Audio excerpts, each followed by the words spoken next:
Hi folks, hello and welcome to News Roundup number 188.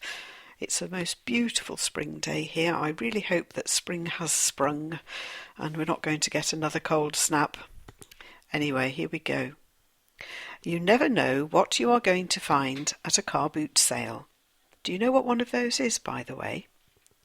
According to the Daily Express, a broken watch, which fetched only £10 at a car boot sale, has now been sold for £55,000.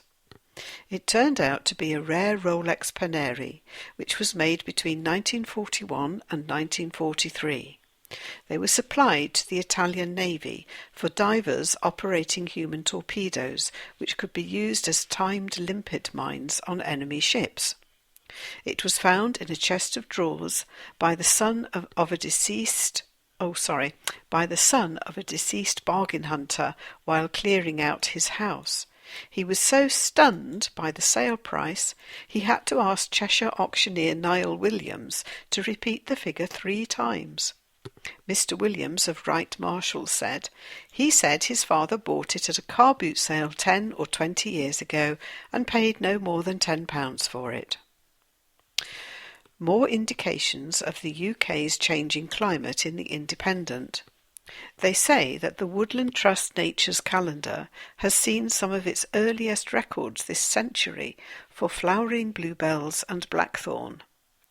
This time last year, the Trust had received 22 bluebell sightings across the UK, but more than 60 locations for blooms have been recorded so far, stretching from Dorchester to Doncaster.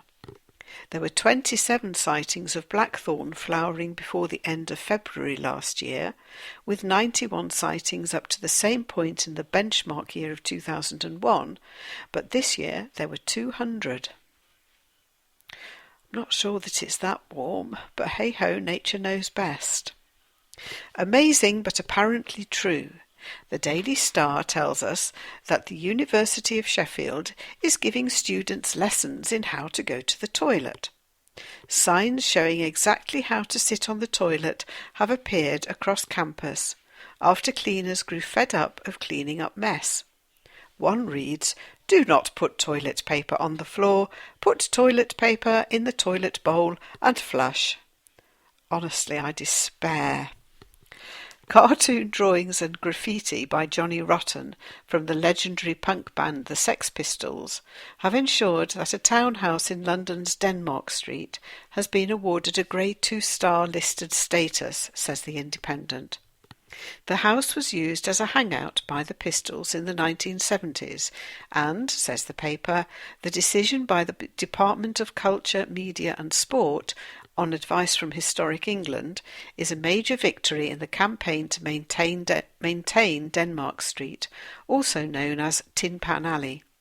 It is widely seen as a spiritual home for British popular music, but is undergoing development. Government Heritage Minister David Evanet said, "These 17th century townhouses not only exhibit well-preserved architectural detail, but helped nurture Soho's influence on the global music industry during the 1960s and 70s. As we celebrate 40 years of punk, I'm delighted to be granting further protection to these buildings, which acted as a home and studio to the Sex Pistols." Sorry, I didn't like them when they were around in those days, and I'm still not very keen. What a messy lot we are. The BBC reports a claim by the Marine Conservation Society that they found 160 plastic bottles for every mile of UK coastline cleaned last year. More than 8,000 bottles were picked up during its Great British there's a tongue twister for you.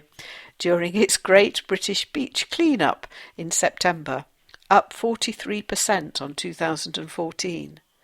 Lauren Iles, the charity's Beachwatch manager, said, "The bottles we find on beaches are either dropped directly onto the beach, blown from land or sea, or end up there via rivers."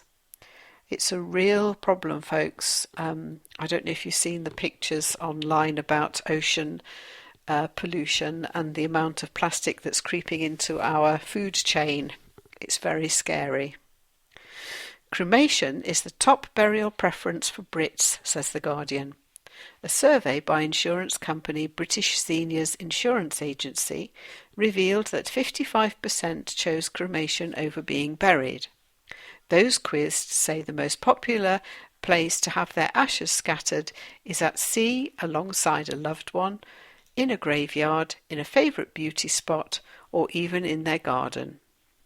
It's interesting that, because we've been looking at our desires when we die. What do we want to happen? I've decided to go for a green burial, because that way I get to feed the worms and the insects, and I think that's much better than just burning me up.